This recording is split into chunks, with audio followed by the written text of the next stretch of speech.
right now.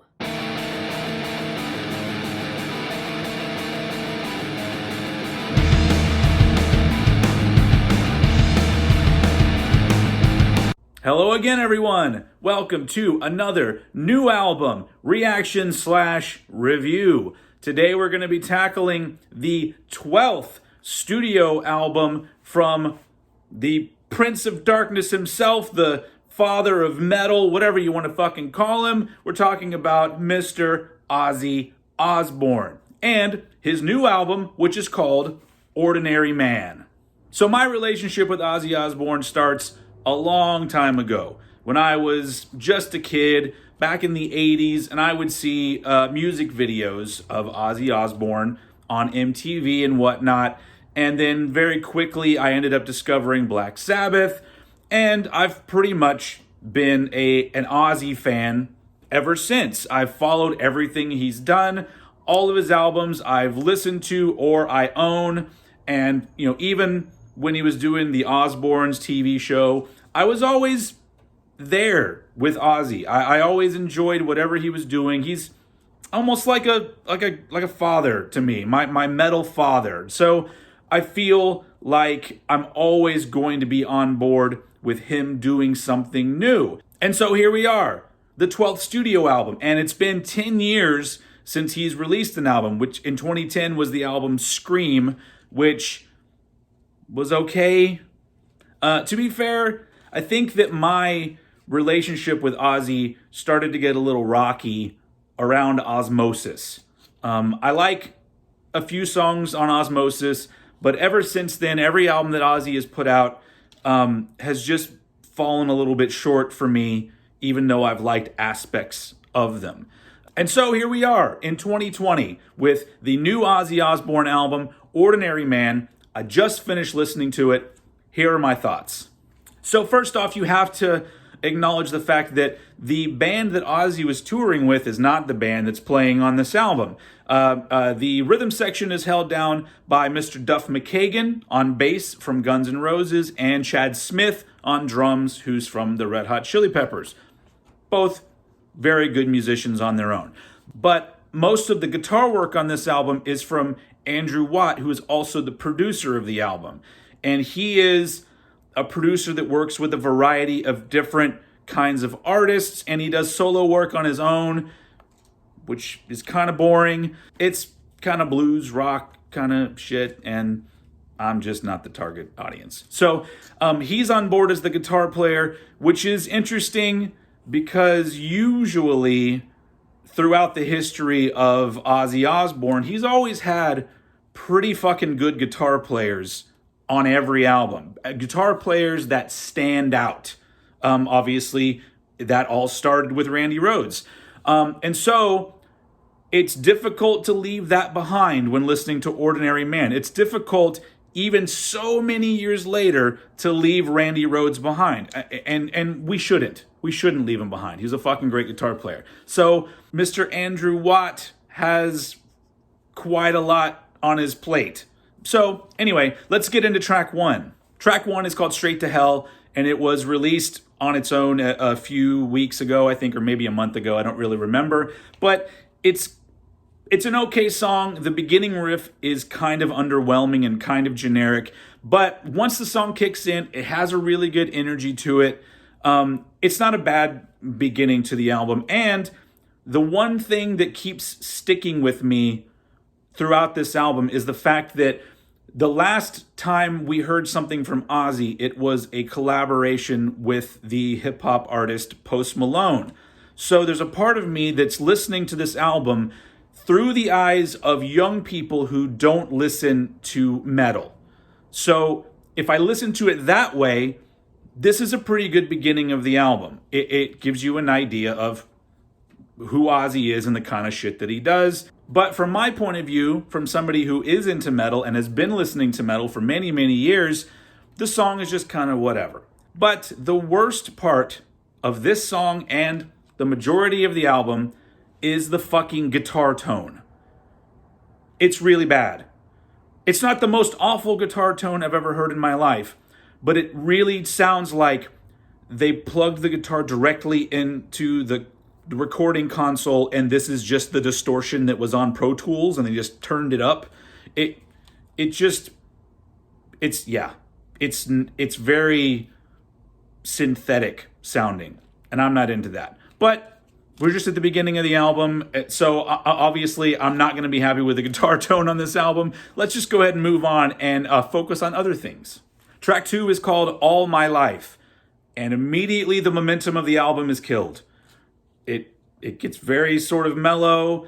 It's very poppy for Ozzy. And honestly, as an Ozzy fan, I do understand that he has often talked about how he likes a lot of pop melody type stuff. So I expect it. We've heard it in other albums that he's done, but doing it at track 2, it just kind of kills the beginning of this album. And it's not a bad written song, but it is also co-written, as most of the album is. It's co-written by a couple of pop songwriters who have worked with people like Kelly Clarkson and Justin Bieber and shit like that. So I can't help but notice that it just sounds kind of like a pop song with Ozzy singing it. Doesn't sound much like an Ozzy song. But once again, it's not horrible. But I have to harp on Mr. Andrew Watt once again. There are some guitar solos on this song that are very underwhelming. I mean, I'm not an amazing guitar player, so maybe I shouldn't be talking shit. But if you're the guitar player on an Ozzy Osbourne record, I expect more. These were bland solos. And those bland solos are all over the album. Moving on. Third song is called Goodbye. Once again, the slower tempo is continued. It does speed up. There's sections of the song that get faster, and it's a little bit more energetic. But to be honest, this was one of a few songs that I halfway through kind of wanted to skip, which is not a good sign. Yeah, so let's skip. Next track is Ordinary Man, which was also pre-released a few weeks ago, and it includes piano and vocals from Mr. Elton John. Once again, a very pop kind of songwriting is incorporated on here, and I guess if you wanted to compare it to an older Ozzy song, like Goodbye to Romance, I think that's the vibe he's trying to get here. But once again, it's just not what I want from an Ozzy Osbourne record. But am I wrong here? Now, here's where my brain starts going. So Ozzy is 72 years old. Most people at 72 are not doing music anywhere near this good. So I'm going to give him that, or should I? I think I should. I love Ozzy. So the thing that I have to keep in mind is that I'm just enjoying hearing Ozzy Osbourne make music still. And it seems like he's having a good time. From what I've read about this album, it was an album that just kind of happened. And so if you keep that in mind, I guess this is kind of cool. But songs like this just don't connect with me. And maybe I am no longer the target audience. I feel like the target audience is split into these two separate camps. One is younger people who are discovering Ozzy Osbourne, which that's great. We want people to discover metal, and they'll end up finding the good shit. Let's have faith, people. And then the other half are older people, which I guess I would be included in the age group, but people my age and older who barely listen to any new music, and they kind of just are down with whatever. I don't fit into either one of those camps. I'm still very picky. I still expect a lot out of the people that I admire, one of them being Ozzy Osbourne. Anyway, let's move on to the next track. Next track is Under the Graveyard. I really dig this song. When it came out a couple months ago, it was the first song released from the album. When it came out, I was like, all right, I'm on board for this Ozzy album. This sounds fucking great. It's a great, energetic, powerful song. It's very memorable. It's one that just stuck with me after I heard it the first time. But once again, that guitar tone, no. And once again, very boring solos. If you look past that, pretty good song. Next. The second half of the album starts with the song Eat Me. And this song is more energetic. It's pretty fun. You can hear that Ozzy is having a good time, and that makes me have a good time. Also, I think at this point in the album, it's good to point out how tight the rhythm section is. Duff McKagan and Chad Smith are fucking holding it down. It sounds good. Those guys are good musicians, and that is a good rhythm section to have on your album, in my opinion. Could he have had a more dynamic drummer? Maybe, but either way, I think that they're perfect for the shit that's happening on this album. The next song is called Today Is the End, and once again, it's kind of a generic riff, and it doesn't really have any memorable qualities to it. At this point, when I was listening to the album, I started to think about how it really seems like when Ozzy started making solo albums, was it 1980, I think his first album came out? For a while, even through the 80s, he was just making Ozzy albums, meaning that he was kind of just going with what he felt at the time. You can hear that he's just sort of following, where his heart takes him, and he was making these albums. And then at a certain point, maybe it was in the late 90s or early 2000s, it's almost like he's expected to do Sabbath-esque type shit. So you hear these riffs that instead of hearkening back to classic Ozzy, they hearken back to Sabbath. And if there's one thing that I will say for the rest of my life, when other bands try to write Sabbath-type riffs and you're not Tony Iommi, it usually just sounds like second-rate blues rock crap. And in this case, there's a lot of those riffs on this album. And so I feel like I'm being too goddamn critical here, but this is how I feel. Next song is called Scary Little Green Men, and it's got a little bit more of a memorable quality for me in the choruses, but the verse, it just sounds like more of the same when the song first kicks in, where it's got a mellow beginning that builds up to a rockin' chorus. Apparently Tom Morello is somewhere on this song, but if he is, it didn't stand out to me. So it's still kind of forgettable, and I'm getting at the point where I kind of just want to get through this album so I can come talk to you guys. Next song is called Holy for Tonight. At this point, I'm kind of done with this album. It's still very maudlin. Is that the word I'm looking for? There's a really big emphasis on the end is near for me kind of lyrics and the vibe of the album. And once again, the songwriting is good, just for a different artist.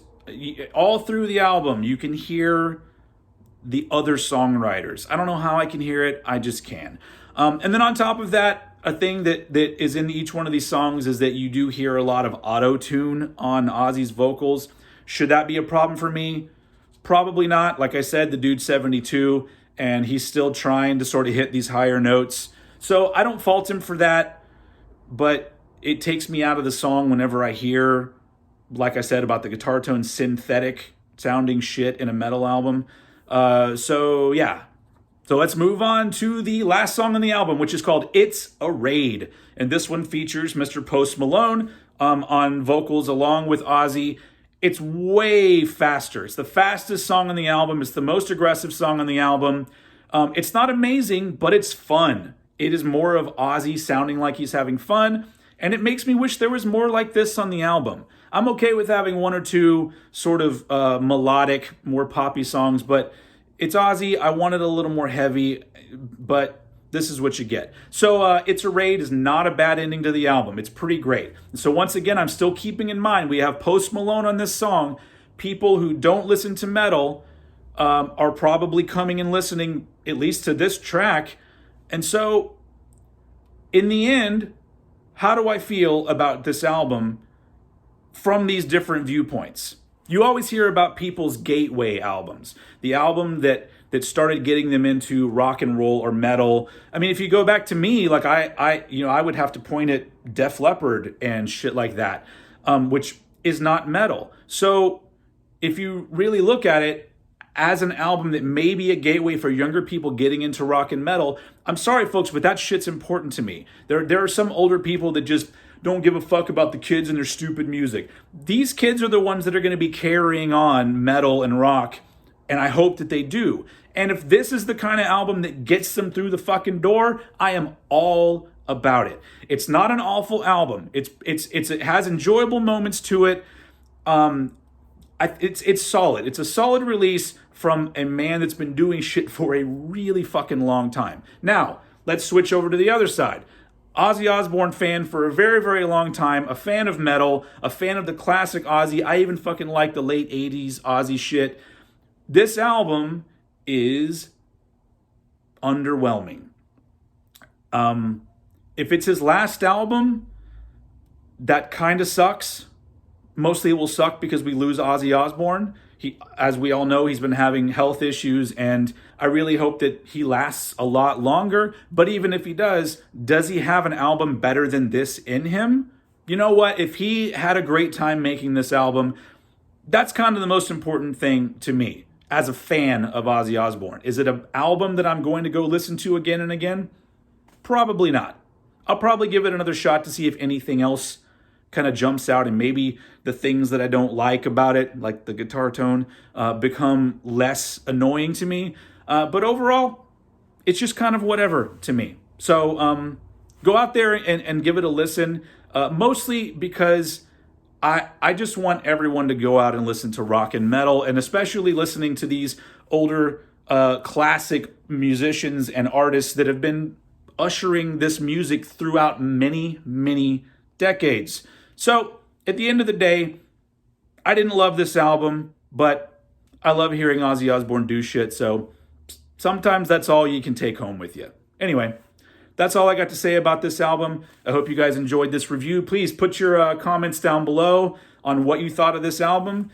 And yeah, if you're somehow coming to this video and you don't listen to a lot of rock and metal, go check out some of my videos and listen to some of that shit, and maybe some of it will connect with you, and we can keep rock and metal going into the 20s. That seems weird to say. Anyway, thanks for watching, and I will see you guys again very soon.